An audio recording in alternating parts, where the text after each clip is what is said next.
let me tell you quickly about how I get to this, because I'm just an ordinary guy who just studied this for many, many years. I didn't trust the church. I grew up in Bremen, and of course, I did not trust what they taught there at church. And very early in life, I explored other alternatives, which is spirituality, and got to Transcendental meditation and Edgar Cayce, Rudolf Steiner, and now and many, many, many others over the years. And then 40 years ago, I think I came across a very unique path given by a woman in Germany. Her name was Gabriele, and she gave material which was revelations, which were revelations from the divine world, which were so detailed and so clear and so amazing, I've never found anywhere else. And these have been more or less my foundations for the rest of my life so far. And I always kept it for myself, because my normal profession is to be a writer and illustrator of books. I published over 200 books, and I do this, I still do this. And these videos you're referring to is something which started accidentally or on request by my dead father. Because when he was dying and he didn't believe in life after death, I was with him for one of the last few days he was alive with us. And I told him sort of 10 steps or what, 10 things which may happen in case he realizes when he dies, because he didn't believe in anything. He says, well, just in case you're still alive on the other side, this will happen. And he just sort of smiled, and then he moved into the other worlds. And I totally forgot about it. And then 5 years later, a total stranger came up to me in a bookstore and tapped on my shoulder and says, excuse me, when you came in, I'm a medium. When you came in, your father came to me and said, go over to this man and tell him to thank him for what he told me. Everything what he said about what would happen to me after death was true.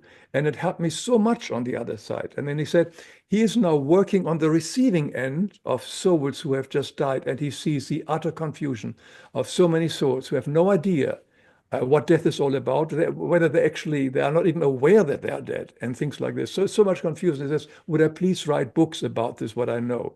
And I didn't really want to come out with my spiritual side, but I thought about it, and I remembered when I was young and I couldn't really find much material, what would I do? And today I was thinking of the young people.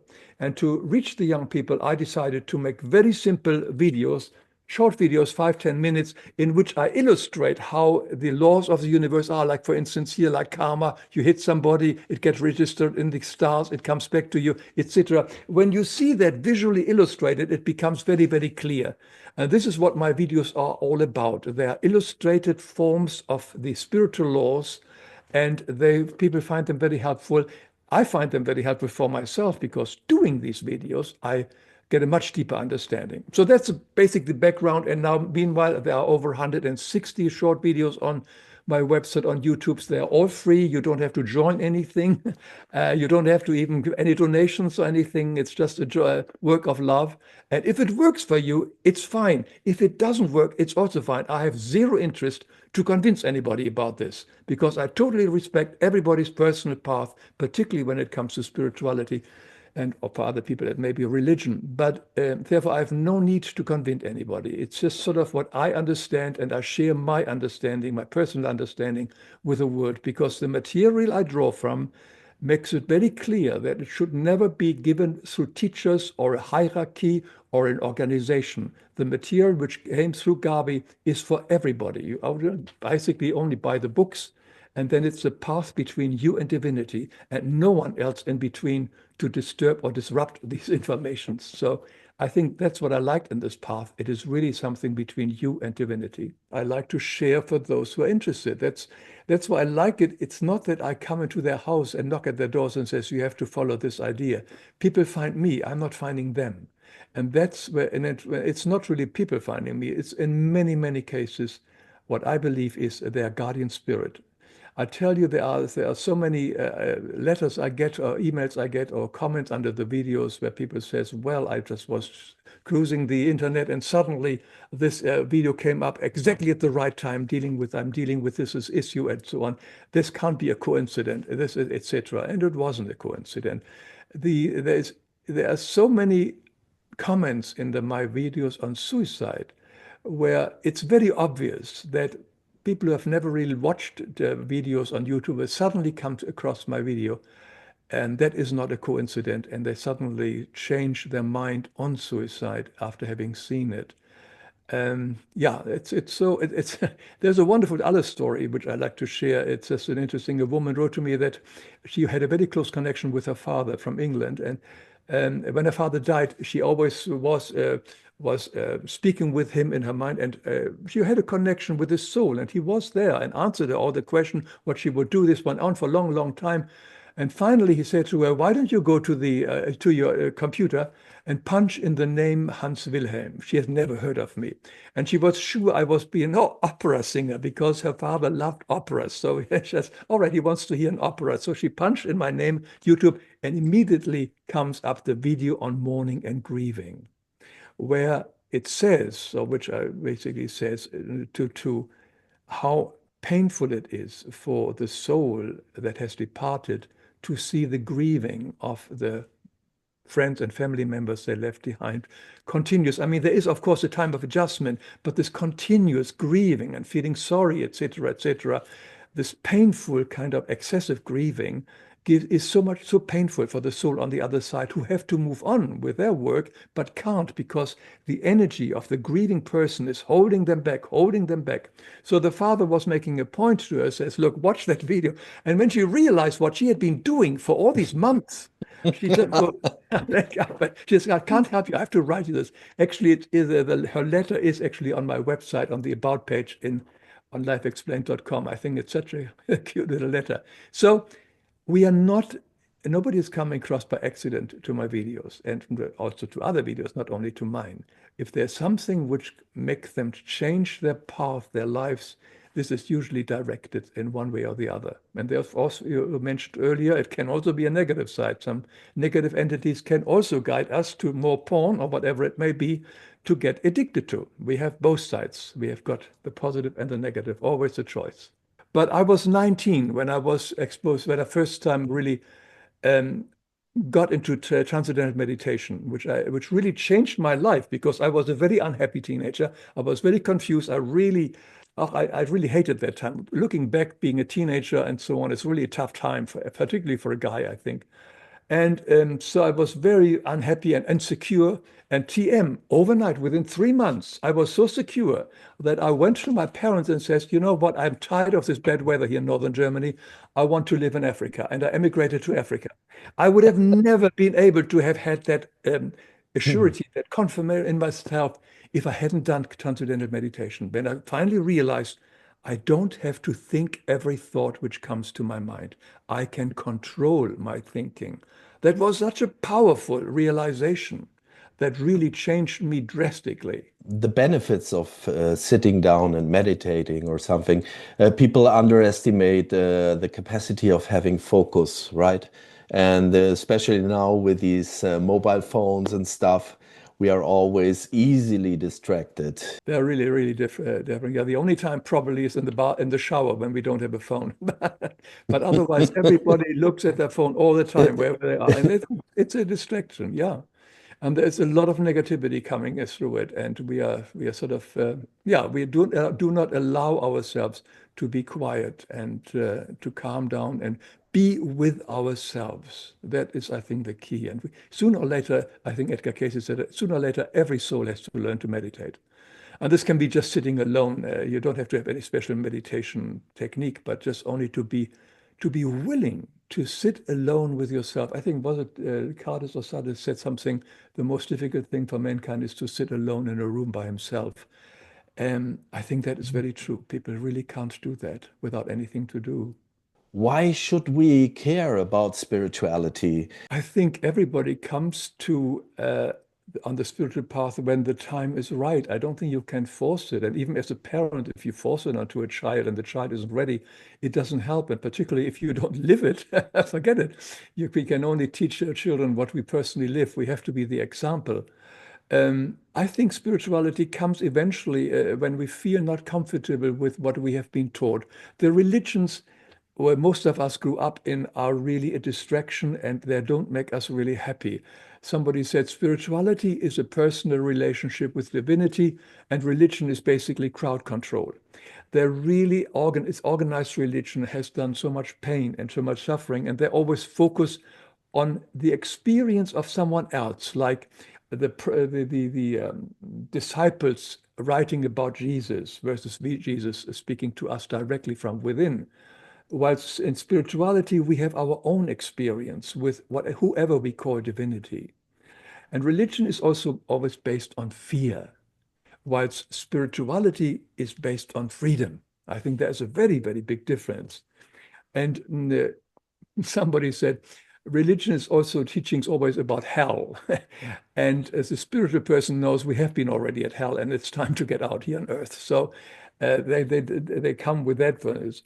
And also something important, I think, religious thing that Sarah said, the answer is always outside of us. There's always a God somewhere up there, but spirituality teaches us eventually that we all have to go within. The answer and the kingdom of God is within us. So there are a lot of things where religions and spirituality differs. And but I don't think you can really make somebody become spiritual. For this, I know I speak for my own experience here. I do not speak with any of my friends about my spiritual path. That is up to them. I respect their own spiritual path. Some of them come and they ask questions, and then when the time is right. But I will definitely, it's for me as a quote person who follows the spirituality, it's very important to accept the other person wherever they wish to be. And may it be in a religion, and they find comfort in that, that's fine. And if they are not interested in spirituality, that's fine too. Because I also have family members and very good friends of mine who are total atheists, who do not believe in anything of life before birth and life after death, but they are such ethical, moral people. They do not eat meat. They're recycling. They are very cautious, gentle, loving, caring people. That is all which matters. It doesn't matter what we believe. It matters what we do. And when we really are acting and thinking in a very loving way, that's all which is required and in this world and for our own kind of salvation. So all the spirituality comes to us when we are ready for it. That's how I see it at the moment. The fact that some people, whether it's you or anybody else, has got sort of feels uncomfortable with Jesus, for instance, can in many cases have to do with past lifetimes.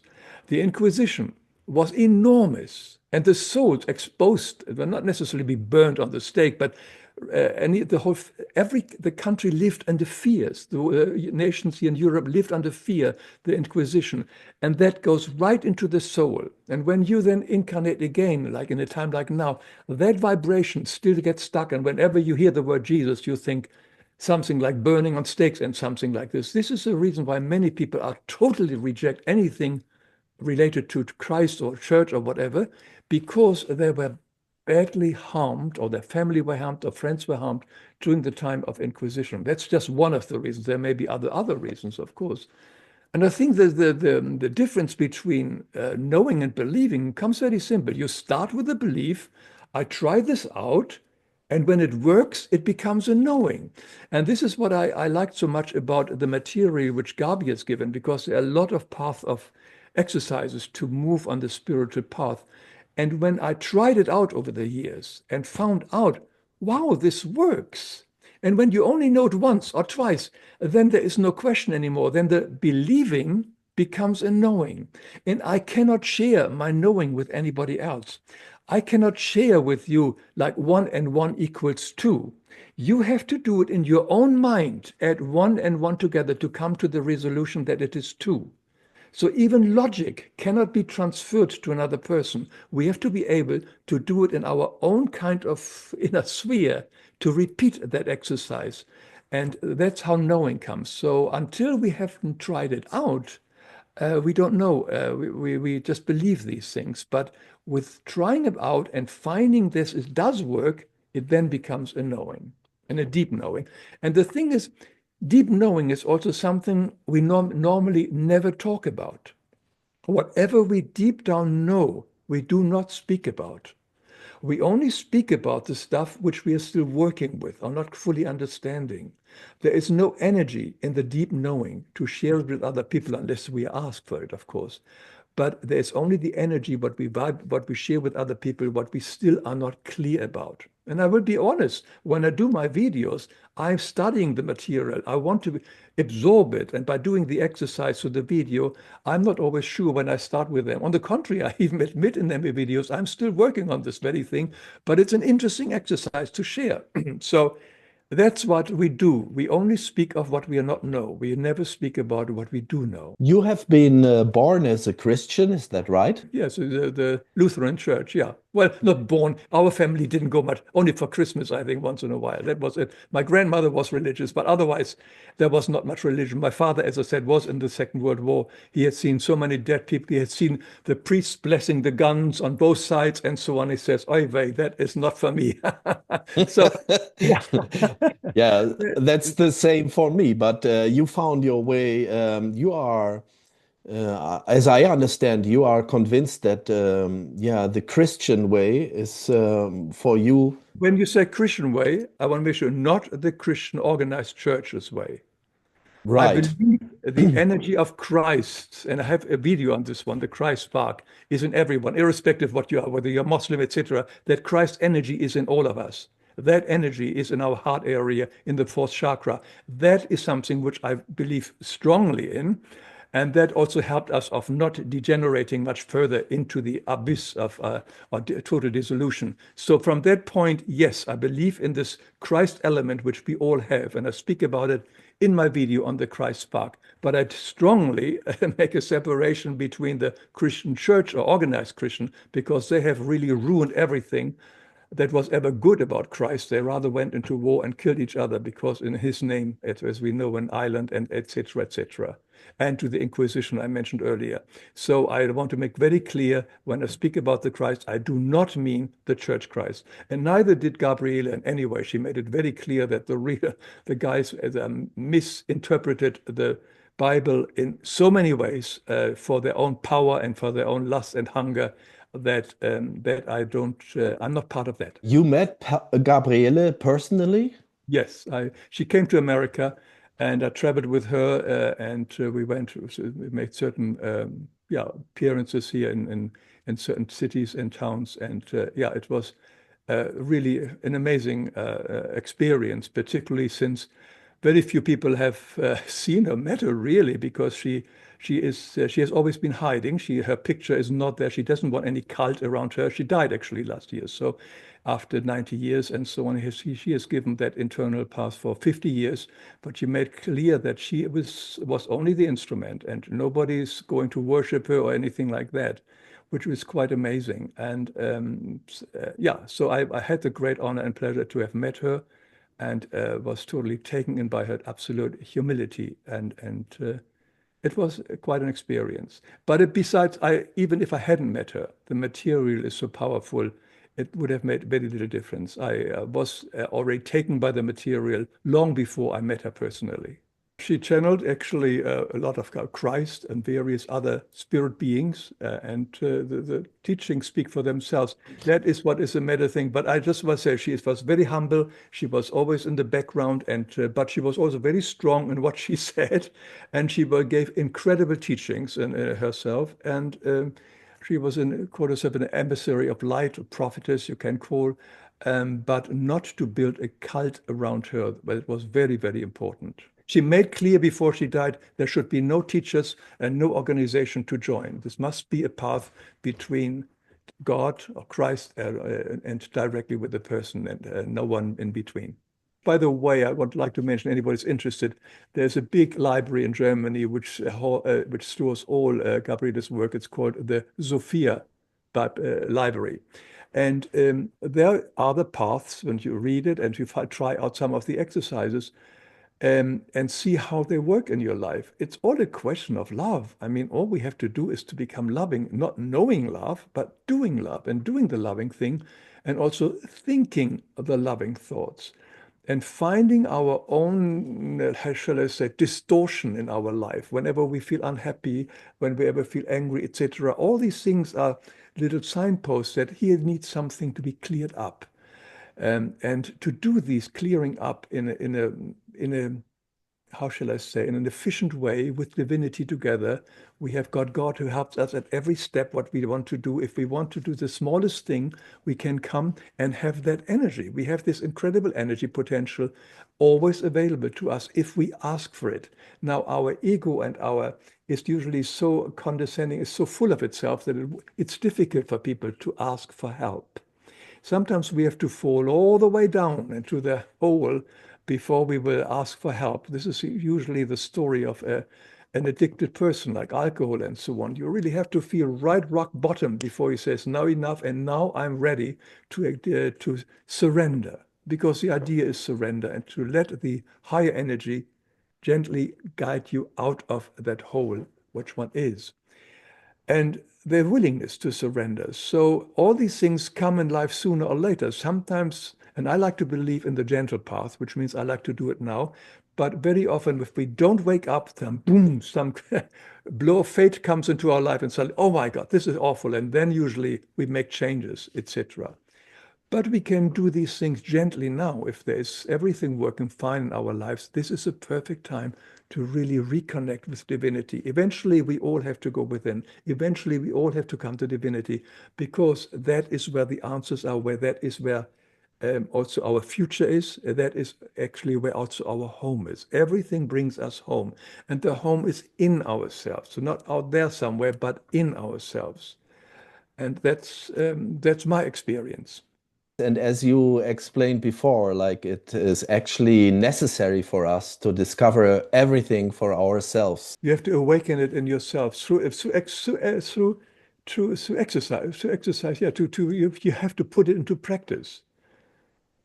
From simple saying we should love each other, it sounds corny in a way, but this is the answer. Once you have tried it out, oh, I can actually love the person whom I've been very difficult relationship with for many years, and everything changed. That is a powerful thing, that a real self-experiencing that these, and basically what it all boils down to, all when I speak about the wonderful material which were given for the last 50 years to her, it all boils down to the Ten Commandments and the Sermon on the Mount and the Golden Rule. That's it. There is not even any big secrets on what to do, but Christ gave us in the Sermon on the Mount exactly forgive each other, love your enemies, etc. These are very straightforward, very practical kind of rules, suggestions, commandments, you may want to call them. And if we just would follow that, the world would be at peace. I mean, he said it, love thy enemies. Just imagine the disaster we have in our political world at the moment. Right now, today, you saw Mr. Zelensky and Mr. Trump at each other's throat. Love thy enemy. How this would change everything if we just take this one single suggestion which Christ gave us, and then all the others, everything would shift. But no, we are so stuck in me right, you wrong, etc., whatever. And what people underestimate is the power they have inside of them. We are able to know things. And we are actually walking on quicksand because we use words. You say Christ, and then maybe someone who's like against Christ, Right. I have to fight against Christ. They're already out. They're gone. They're far away. Well, you So brought him up. yes, oh man, I did it, yes. What I care about is when I read something that makes sense for me or that feels right, that feels like truth, then I feel like I recognize it, you know? I read something and maybe, wow, wow, this makes total sense, or Right. it feels good, you know, something like this. Your inner guidance as well. You know, your inner spirit guide as well, help you and so on. Maybe, yes, this is it. This is Hans. Follow this one. This is the idea. This is why our guardian spirit helps us to really gently bring us on a path which may be more suitable to us than what our ego wants us to go.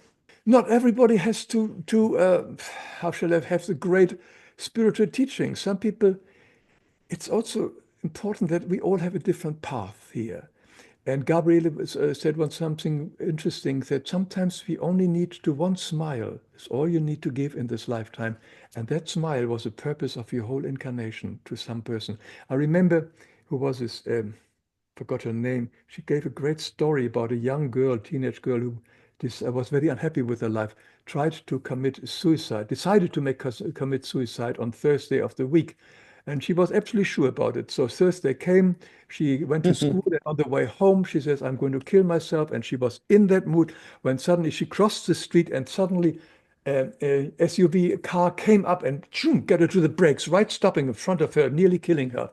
And she looked up, and there was this woman driver, and this woman driver gave this bright, warm smile that went right through her in such an intensity that she really stopped, that all her ideas of suicide stopped, and she didn't commit the suicide. It was this one smile, totally unexpected, which really woke her up, shook her up, and changed her life. This is sometimes, it's maybe the only reason why some people incarnate. We always think ourselves so important, that we must achieve big things and do and get medals and money and so on. No, no, from the spiritual realm, our incarnations maybe have a totally different reason. We are usually not aware what this reason is, but it is not the glorification of our ego. This is the thing what the organized Christian religion sort of suppressed, the teachings of reincarnation. And Christ spoke many times about reincarnation, and that our soul has been many times and may come many times. But hopefully, as you say, we can make this our last incarnation if we work at it. So we don't have to come back. But reincarnation is a fact. And when we suddenly understand that we are coming back and we have lived many lifetimes before, and this is not just the only 24,000 days this lifetime is, then suddenly everything changes, I think, when the realization. Edgar Cayce was very powerful for me to certainly realize about the existence of reincarnation. For the first time in my life, I heard about this. I remember this is 60 years ago. But when I heard this for the first time and I really thought about it, and suddenly everything make sense to me. Why somebody is rich or poor, why etc. Why was is sick and healthy. Suddenly, with just this component of reincarnation, suddenly I began to understand life so much more, which I couldn't do before because I couldn't believe in a loving God when somebody was suffering and somebody else was having a wonderful time. Where is this loving God? It doesn't make sense. So only when I read the material by Edgar Cayce, suddenly that changed my whole understanding of spirituality drastically. One of the most important things which I discovered on this path is that anyone who upsets me is merely reflecting back to me something which I do not love and accept in myself. This is a very big, powerful statement and realization, so that every person who really upsets, this includes the politicians, it includes anybody else who gives us a negative feeling. So whatever is out there which upsets us is in us. So instead of pointing the finger of the other person, we always remember four fingers are showing back to us. I think that would be a very powerful exercise if we find the person with whom we have the greatest difficulties and ask ourselves, what are these difficulties? And in what way do they reflect something that I have got the same thing? I may not be overtly expressing it, but I can maybe suppressing it in myself. I always want to be angry as well, but I'm bottling it up. But I hate people who are angry because I'm bottling it up all the time. I don't allow myself to express my emotions. Whatever it is never the outside person which upsets us. It's always ourselves being upset with ourselves. And this is a one loving way how life shows us what needs to be cleared up. Find out what it is, learn to forgive, learn to understand what this emotion will tell me. Where can I change it through love, understanding, asking for forgiveness, making amends, whatever may be required. But if we start looking at the world around us, at all the people who come to our mind right now, they are here as our savior. They are here like angels in disguise, and they're here too, so that we wake up to something in ourselves which long time ago should already be cleared up.